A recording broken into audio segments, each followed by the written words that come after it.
Insurance isn't one size fits all. That's why drivers have enjoyed Progressive's Name Your Price tool for years now. With the Name Your Price tool, you tell them what you want to pay, and they'll show you options that fit your budget. So whether you're picking out your first policy or just looking for something that works better for you and your family, they make it easy to see your options. Visit Progressive.com. Find a rate that works for you with the Name Your Price tool. Progressive Casualty Insurance Company and Affiliates. Price and coverage match limited by state law.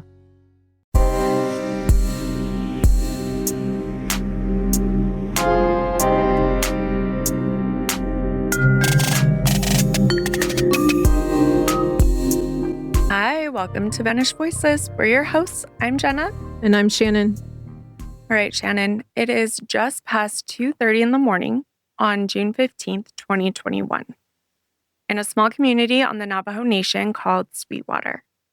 50 yards from her mother's house, a woman is asleep when something wakes her.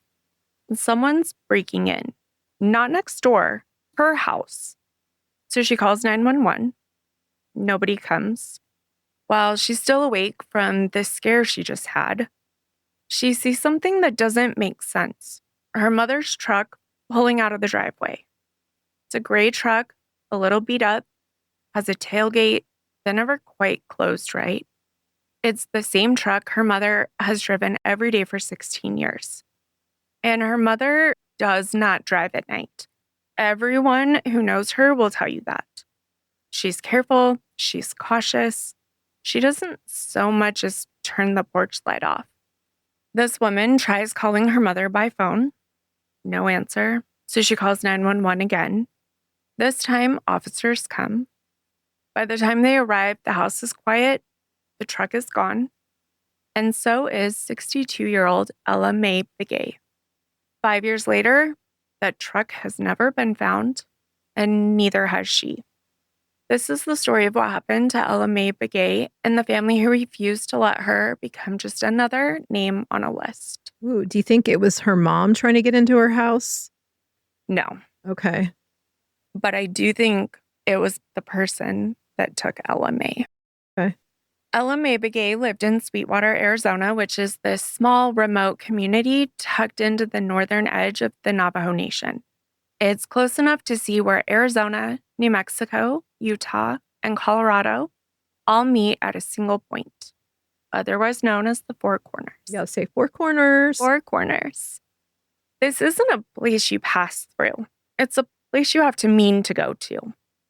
Ella Mae has spent her days the way a lot of people in Sweetwater do. She visits relatives, she tends to her home, and she weaves. And she wasn't just weaving to pass the time. She was known by family and by the trading post she sold to as a master of pictorial Navajo rugs. The kind that don't just repeat a geometric pattern, but actually tell you something. So the stories. Some kind of scene, sometimes a joke, sometimes a Pepsi can. She was a grandmother of 9 and a mother of 3. Her oldest is a son named Gerald. He had moved to Denver for work, but called his mother often. 3 days before she vanished, they talked for about 45 minutes. Nothing seemed wrong. She sounded happy. And Gerald would later say that they were making plans for him to bring his kids out that summer to see Grandma. He didn't know it yet, but that was the last time he'd ever hear her voice. Now, let's go back to that night. Ella Mae's daughter lives close by, like 50 yards away, close enough to hear things and, help keep an eye on things. Around 2:30 that morning, she wakes up to the sound of someone breaking into her own home. So not her mom's, but hers. She watches the intruder rummage around. Oh. They take a few drinks and then leave on foot, walking the direction of her mother's house. So she calls. So they came in just to raid the refrigerator? I guess. Which is Odd. very odd. Yeah. She calls 911 to report it, but I'm wondering if because she said he just took drinks and left, no one responded. I mean, did she relay that in her 911 call? I'm assuming that she did. I couldn't find the transcript or recording or anything, but it sounds like She's like, this guy broke in, but since he's not still in there, it might have been you're 20 plus minutes away from us. So we'll come see you in the morning. I don't know. It's still weird. I know. And the thing that kills me is that if they had come, Well, I and mean, it's impossible to know, but maybe yeah, the rest of it wouldn't have happened. to me, I would think that all they would have heard is someone broke into my house. He's inside in the even if you did add it in the refrigerator, but who's to say what he's going to do next? Right. So I did try to dig into that specifically because yeah, like, why didn't they show up the why- first time? right. And the only thing that I could really find is it is pretty far away. It's not something. It's not supposed to matter. Well, I agree, but it seems to matter too often. Now, while she's still up that night, and I also feel like she must have known they weren't coming because she does call back. Well, for yeah, the and next I thing. mean, like, and why did she hang up with them in the first place? Because normally, wouldn't you stay on the phone like until somebody gets there because you feel unsafe because there's somebody in your house? And maybe it was quick and he left really quick. Yeah. Do we know how much time passed between her realizing he's gone and then her seeing her mom's truck? From what I could find, it seems like 15, 20 minutes, Oh. maybe. Okay, that's a lot. So, I mean, Right. sounds like he also then chose to go next door Mhm. and probably enter mom's house too. Right. And so I was also trying to figure out, was mom's house also the way out, Yeah, you know? yeah.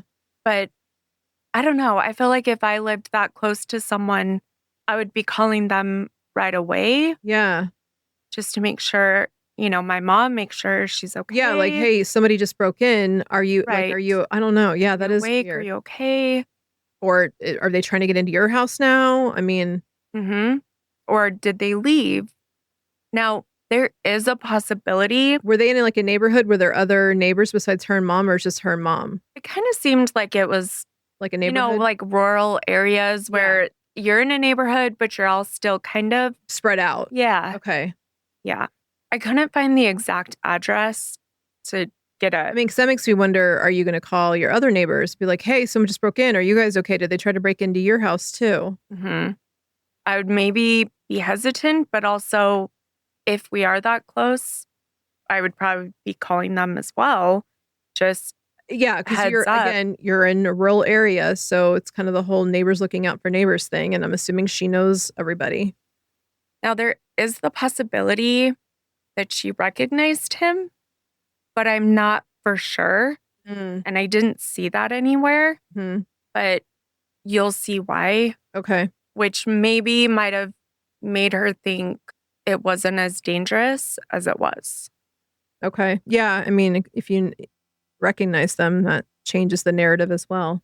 Right.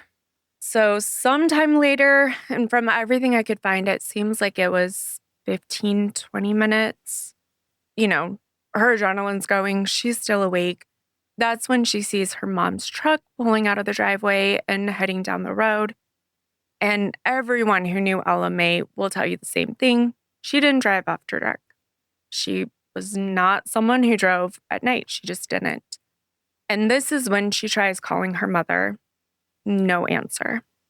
So she calls 911 again, this time reporting her break-in again. And that also leads me to believe maybe she did think they were coming and they had decided to put it off. I can't really tell. Yeah. But she also tells them, my mom lives really close. She's not answering the phone. Something is wrong. And this time, officers do respond. It takes them about 20 minutes. And by then, whatever happened has already happened. Her mom's house is quiet. And the truck, which is a 2005 Ford F-150, it's gray. It has that tailgate that never quite closes right. And license plate AFE 7101. And it's gone. And to this day has not been found. And, like I mentioned, if the police had come from that first call, I wonder if they would have been there to prevent it. Of course, there's no way to know, but it's just this early concrete example of the kind of institutional lag that shows up again and again in this case and in other cases like it, which we'll come back to. So Ella Mae Begay is reported missing that same morning, and that happens around 10:55 a.m. to the Navajo Police Department's Shiprock District.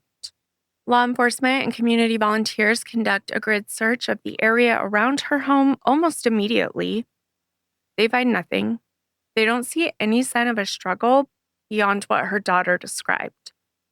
And again, no sign of Ella Mae or the truck.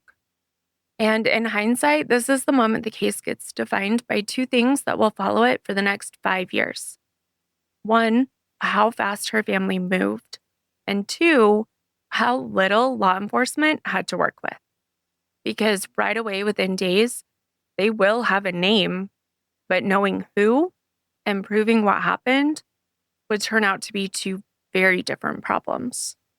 Within days of Ella Mae's disappearance, Navajo Nation police had identified a person of interest, Preston Henry Toth. And the connection to the family wasn't a stranger pulled off a watch list. It was close and uncomfortable. Toth's father was dating Ella Mae's sister. So that's why I kind of wonder if Ella Mae's daughter knew this guy. Recognized him because it's her aunt's son. But they're just dating, so they're not or her aunt's boyfriend's son. Right. But still around at family functions and whatever else. So somewhat connected, however loosely, to the family itself. When police first questioned him, he denied any involvement. And for a while, that denial was where things stalled. Now, Toth already had a record. It included aggravated battery, resisting arrest, burglary, and drug possession going back to 2019. Obviously, a record isn't evidence of this crime. Investigators needed more. Now, they eventually got a confession. In an FBI interrogation, an agent told Toth that police had found Ella Mae's truck and were processing evidence that would tie him to it. Now, that wasn't true, but Toth believed it. He waived his right to remain silent, and he told agents what happened. He said that he'd struck Ella Mae in the face multiple times, then left her on the side of the road and driven off in her truck. He said he wasn't sure if she was alive or dead when he left her. Okay, wow. Yeah. Horrifying. Like some kind of family connection to this elderly woman, and you leave her on the side of the road like that? And who's to say if his confession is the whole truth or not? Now, it's a confession, but also legally a problem. Well, say, because how did he get her in the car? Right. And or did he hit her? She's kind of passed out and he dragged her to the car. Exactly. But also, they didn't find any sign of a struggle in her house. Okay, so interesting. Did she go with him willingly? I mean, right. Or her daughter didn't see her in the car when the car left, but it was also very dark and the headlights might have blinded. Well, and again, weird. If you've already hurt Ella Mae, why would you then go next door, rummage in the fridge, and then No, that was first. He was at the daughter's house first. Okay. And then... Oh, so they can actually determine that? Because I'm I was assuming that we really don't know which one occurred first. If he hurt Ella Mae, possible. Put her in the car, again, weirdly goes next door, gets a drink of milk or whatever he's doing in the fridge, and then leaves again. I don't know. Right. Because it could have just been 10 minutes later that he drove off in the truck. There's no defined timeline on that. Yeah. And you'd think if there was a struggle next door, you would have heard something. Right. I think her daughter thinks that as well, which is why she's like, something doesn't feel right. I can't really think of how else that would have happened to leave no signs at the house. Did he steal anything else? I mean, that's not They've never said whether, is there anything ever missing from Ella Mae's house? He was eventually charged with burglary, but I think it was just for the truck. I Okay. couldn't find anything else that Yeah. was missing. Maybe just cash that. Right. It was probably just looking for money. Mhm. Now, you might know investigators are allowed to use deception during questioning. What they're Yep. not allowed to do is override someone's decision to stay silent by lying to them to get them to talk. That's what a federal appeals court would eventually rule happened here. In 2025, the confession gets thrown out entirely, which we'll come back to. Yeah, that seems kind of surprising. It doesn't feel like that it was coerced. I mean, unless he'd already said he was invoking his right to remain silent and then they threw this out there and then he started talking. Well, you haven't given him a lawyer. That's exactly what happened. Oh, okay. Yep. Which is That's unfortunate because here you got a confession. right. How did we not get a lawyer in the room before saying that? Or, I'm sure they threw it out there thinking he wouldn't take the bait. yeah, And I mean, although you can invoke and then change your mind, true. but it seems odd. I mean, it's unfortunate that he invoked, they threw it out there, and then rather than, yes, immediately ceasing conversations, because I have seen video of interrogations where they invoke, the cops say, okay, well, that's the last of our conversation. And then the subject will start to say other things. And they're like, we can't talk to you anymore. And then they get up and walk away. Yeah. And it's like you see the, again, subject struggle with, okay, I invoked, but at the same time, I want to, like, you can see that internal struggle.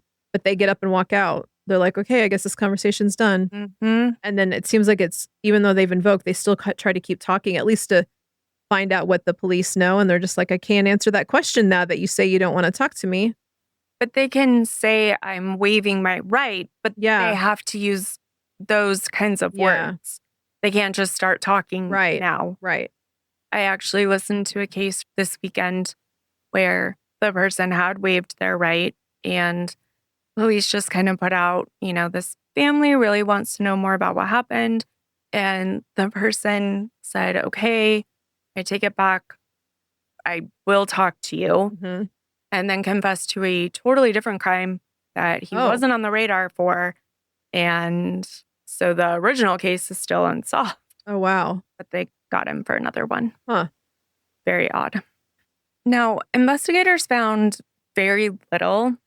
They did find shoe prints between the two homes, so between Ella Mae's and her daughter, that matched shoes belonging to Toth. They also found bloody clothes belonging to him at a relative's house. So they did have some physical evidence independent of anything he said in that interrogation room. And it was enough to keep him identified as a person of interest for nearly 2 years, because it was very quick in 2021 that they had brought him in for questioning. But at that point, it wasn't enough yet for an arrest, not until 2023. This episode is brought to you by Progressive Insurance. Do you ever think about switching insurance companies to see if you could save some cash? Progressive makes it easy. Just drop in some details about yourself and see if you're eligible to save money when you bundle your home and auto policies. The process only takes minutes, and it could mean hundreds more in your pocket. Visit Progressive.com after this episode to see if you could save. Progressive Casualty Insurance Company and Affiliates. Potential savings will vary. Not available in all states. So in that interim, it felt like the investigation was moving at snail's pace. Ella Mae's family did something that a lot of families in their position never get the resources or the platform to do. They took it public, and they did this loudly and on foot. And that's largely thanks to Ella Mae's niece, Seraphine Warren.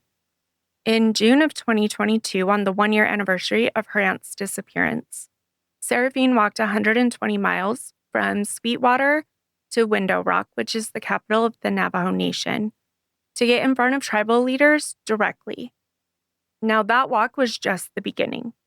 That same summer, she set out again, this time with a destination 20 times further away, Washington, D.C.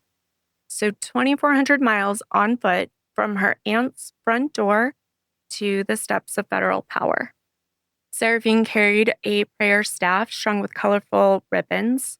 And if you search for her, you can see a lot of pictures in different media outlets of her on her walk.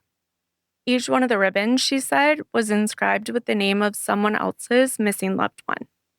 She started at 4 a.m. to beat the desert heat, which is still brutal Yes. at 4 a.m. Yeah, it's not cooler. No. She was walking some days 20 miles, sometimes she would run. She funded search equipment like sonar and drones and ATVs through Venmo and GoFundMe because, as she put it, there just wasn't a lot of legal aid or resources available on the reservation. She got blisters, she dealt with monsoon rain, a hospital stay in Kentucky for an infection in her foot, but she kept going. In one interview, she said something that stayed with people who followed this case.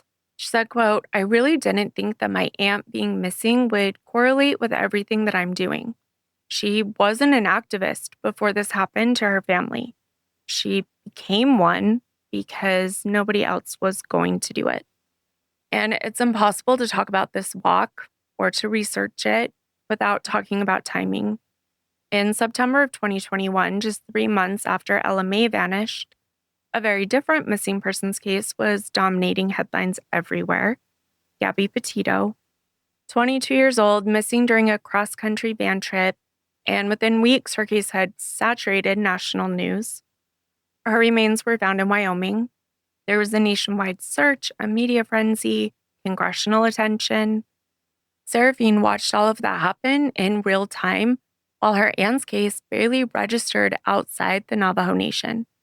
And she wasn't shy about naming that contrast. She said, "Why is it just our Native people that don't get the attention that they need?" And it wasn't just her impression. A University of Wyoming study would later find that in that state alone, white people missing was nearly twice as likely to get media coverage, which surprises me that it's only twice as likely. They also found that people who were white who were missing were twice as likely to be found within 30 days compared to their Indigenous counterparts. And Warren's walk worked at least partially. She met with the Navajo Nation Washington office. She met with Department of Justice and Department of Interior officials. She sat down with Interior Secretary Deb Haaland, who's the first Native American to hold that office, and who, by Warren's account after, generally listened. But listening isn't the same as resources. It took the FBI until November of 2022, so a year and a half after Ella Mae disappeared, to even offer a reward for information. They offered $5,000. The family's attorney, Darlene Gomez, didn't mince words about what that number said. She said places where there is high poverty, a $5,000 reward or a $10,000 reward could be enticing. Their reward for information on their cases are at times a lot lower than people who are not of color. So, meaning we see rewards that are a lot more than that for other cases. They feel like they can offer less in places that have high poverty.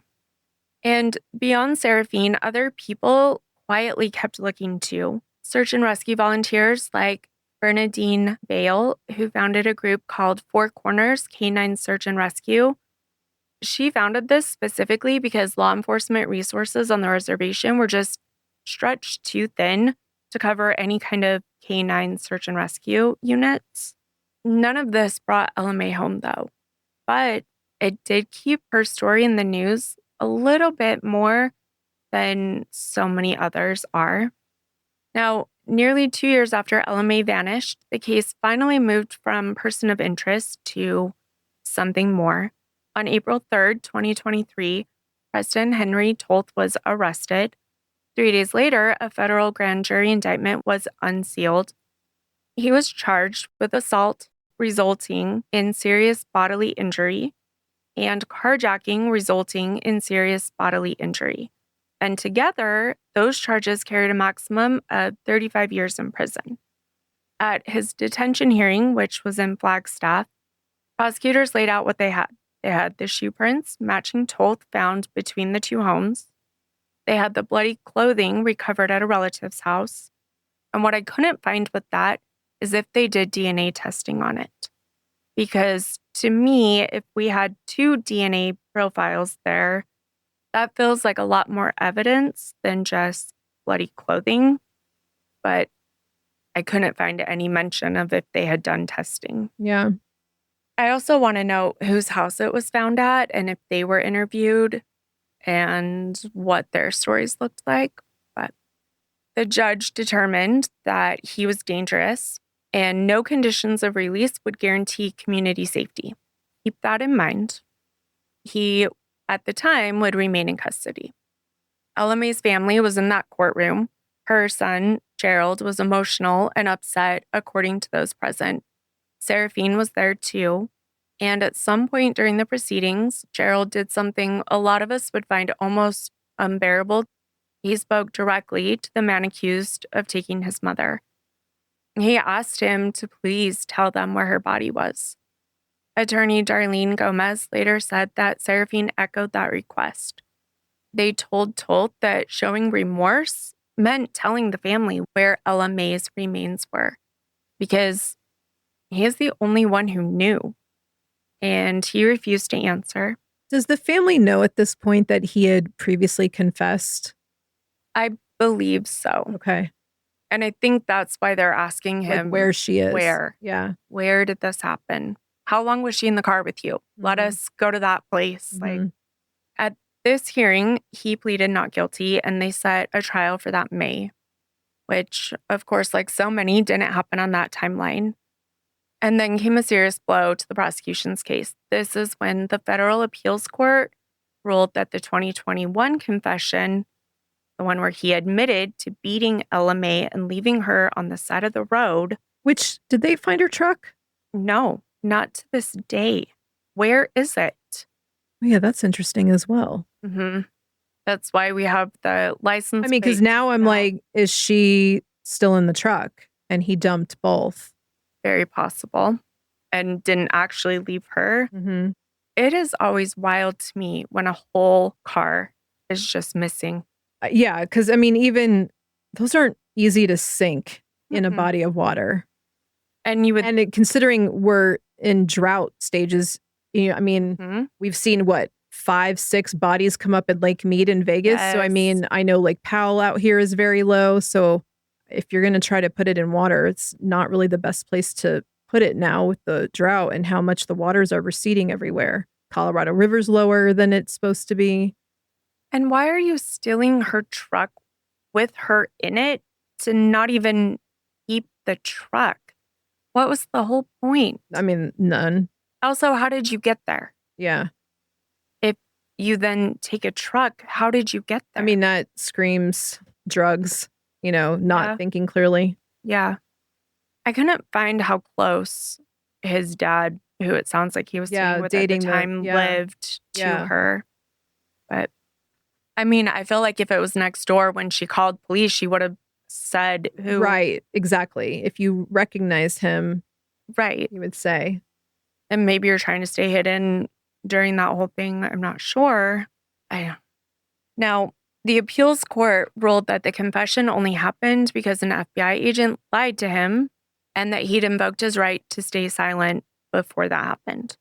So the court found that all of that crossed a line. The confession was ruled inadmissible and thrown out entirely. That decision reshaped everything that came after. Without the confession, prosecutors were working with physical evidence alone, which was enough to place Toth at the scene, but a much harder case to take all the way to conviction on the original charges. All of that brings us to 2026.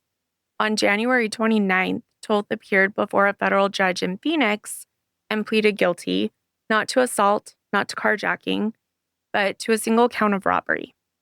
Under the terms of that first agreement, he'd serve no additional time. 3 years already in custody would satisfy the sentence entirely, and he'd walk free.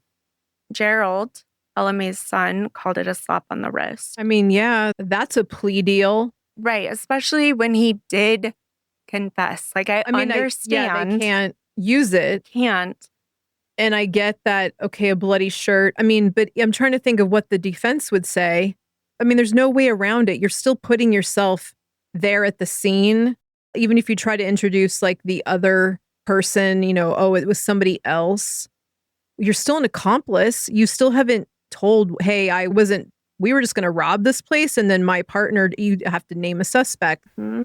I'm almost shocked that they took this plea instead of going to court. Like, she's missing, the truck is missing. You have footprints, which they can prove belong to him, and a bloody shirt, which I have to assume that then they would have done testing to say, yes, it's his blood or her blood, Right. or both of their bloods, Right. and that's even more compelling. Right. So yeah, they probably would, because they didn't go to trial, they took a plea, but that's a plea. My goodness. Well, it's not quite where it ends, but close. On April 9th, at the hearing where the judge was set to formally accept that agreement, Ella Mae's family got up and testified. According to reporting, they asked the judge directly not to let Toth go without revealing where Ella Mae's remains were. Seraphine described her aunt as a warm person who opted for hugs instead of handshakes and told the judge accountability is not time served. It's about truth, and we still don't have the truth. And in a genuinely rare move, the judge agreed. He rejected the plea agreement. Wow. That never happens. I've never read that in any case we've covered. Yeah.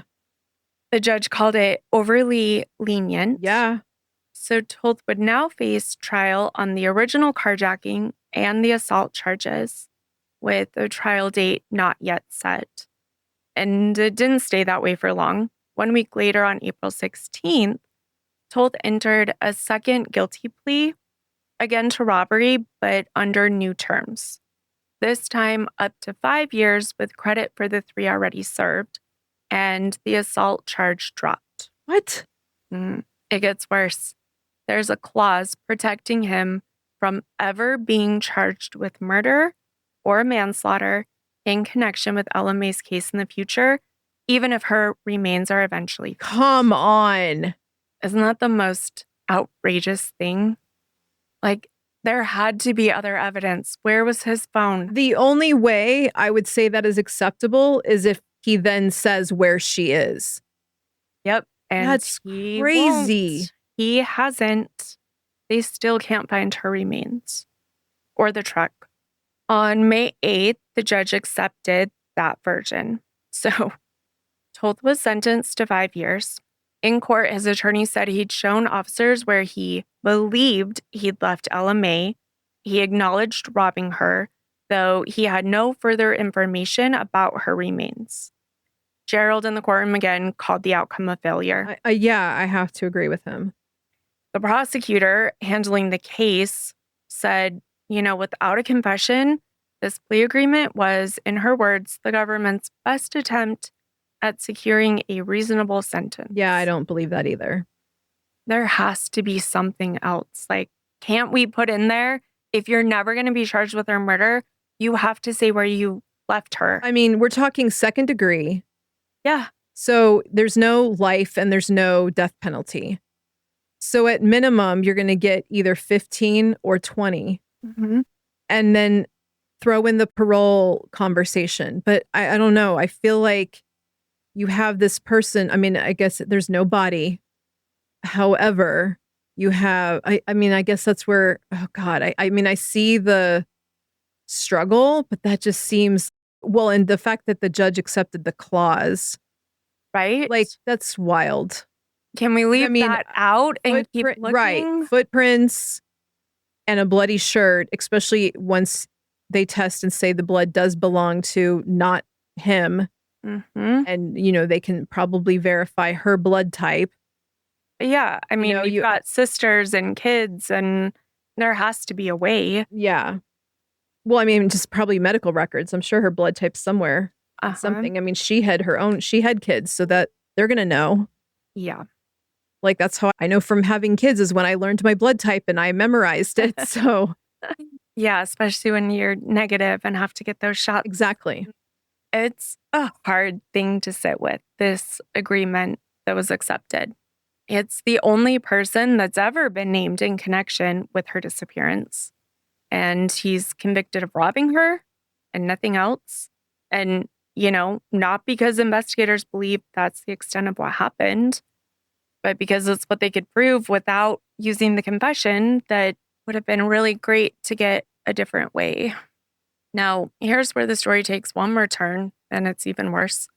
Tolt was sentenced on May 8th to 5 years in federal prison, with credit for the 3 years he'd already spent in custody since his arrest in 2023. So by that math, Ella Mae's family expected him to remain incarcerated until sometime in 2028. He was released on June 18th, 2026. Okay, this is federal, right? Because it was on the reservation. So how is he not getting out? That, to me, if I do the math, that's not 80% of his sentence. No, it's 60. Yeah. So how does he get out early? That doesn't make sense either. Like federal bids, you do almost the entire thing. Yep. And yeah, basically 5 years almost to the day since Ella Mae had disappeared. He's already out. The Federal Bureau of Prisons said the release was calculated correctly under federal sentencing law. They said there's a statute that counts time served after a crime is committed, but before sentencing, including time in custody on unrelated charges toward the total. They said it wasn't an error and it wasn't early release for good behavior in the way people usually mean that phrase. It was just how the math worked out once his 3 years in custody were credited against his 5-year sentence. So my guess is that 80% might be for a certain class of crimes, and this wasn't that once he pled down to basically just burglary. Horrifyingly, Ella Mae's family had no idea it was coming. They didn't know until they got a text from their lawyer letting them know he had already been released. I listened to Gerald talk about it on a brief 2-minute news clip that they did. And just like you can hear in his voice, like they could have let us know before. Yeah, I think they're required to. And maybe they let her sister know or a different relative, or they let the lawyer know. No, I think it's the children. I would think That's so. who counts as her closest living relative at that point, not her sister. Gerald said he learned about it while he was at his construction job in Denver. He said he learned about it right around the anniversary of his mother's disappearance, and it felt like just another slap in the face. And through all of this, Ella Mae Begay has never been found. No remains have been recovered, and obviously no homicide charge has ever been filed.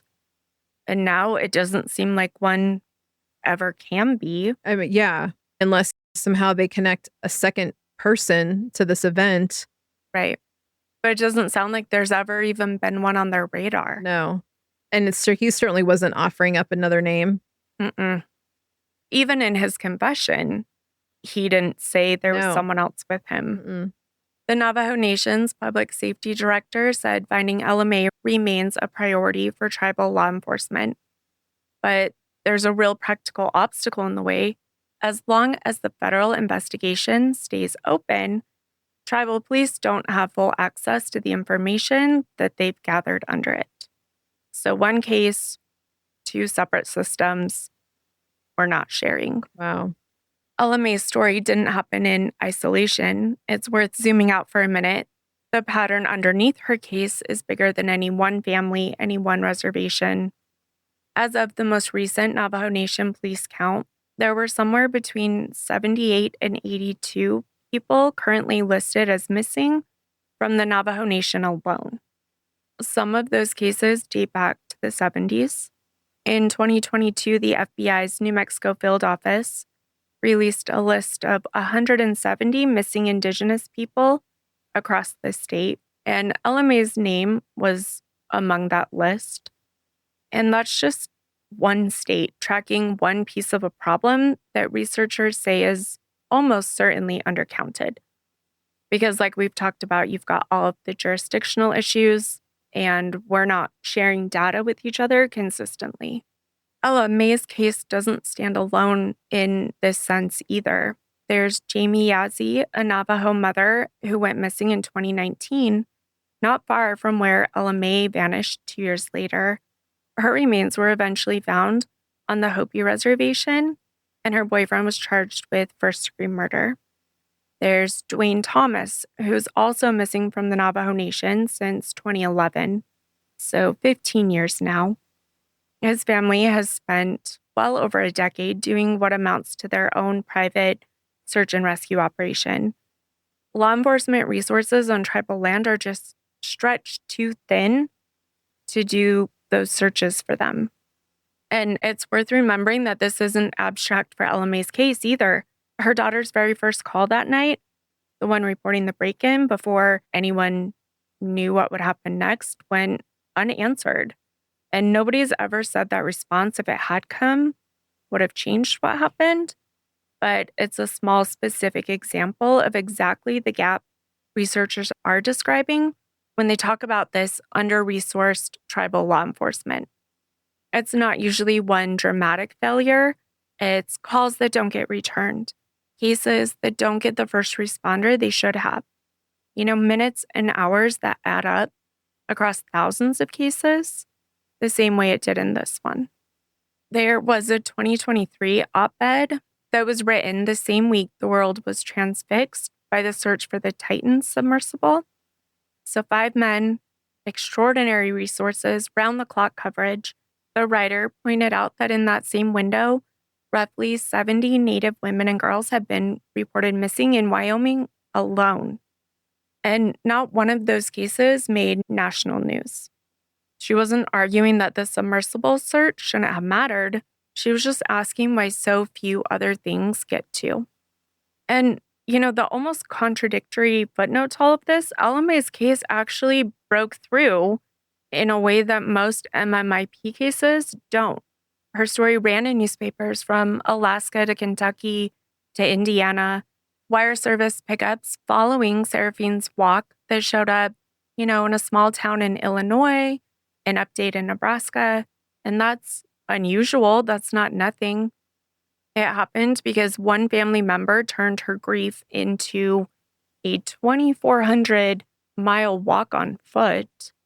Is that what it takes to break through? It's worth thinking about. Mm-hmm. And that's the uncomfortable question here, right? If it took that thousands of miles walk across the country to have national reporters willing to follow it, and the family with enough resolve to keep showing up to every hearing just to get Ella Mae's name into papers most Americans maybe never open, what does that say about everyone whose family couldn't do the same? Mae Begay still texts his mother on her birthday. He knows she won't answer. He sends it anyways. She's still missing. Her truck has never been found. And the only man ever charged in connection with her disappearance, as of this recording, is a free man. A free man in basically where we live, Shannon. Mm-hmm. If you have any information about Ella Mae Begay's disappearance or about the truck she was last seen in, which, as a reminder, is a 2005 gray Ford F-150 license plate AFE 7101, you're asked to contact the Navajo Police Department or the FBI, and we will list contact information in the show notes. Is that a Arizona or a New Mexico plate? I believe it's Arizona. Okay. Good question. That's it for today's episode of Vanished Voices. Thank you for listening and helping us shine a light on stories that deserve to be heard. To dive deeper into the sources and research we use, visit our blog via our website at vanishedvoicespodcast.com. Let's stay connected. Find us on Instagram, TikTok, and YouTube at vanishedvoicespod. If you found this episode meaningful, please consider leaving a review or sharing it with a friend. Your support helps keep these stories in the public eye and honors those who can no longer speak for themselves. And as always, refuse to let these voices vanish. Thanks. Bye. Bye. If you like the show, please take a moment to rate, review, and subscribe. It really does help the show to grow. Thank you for listening.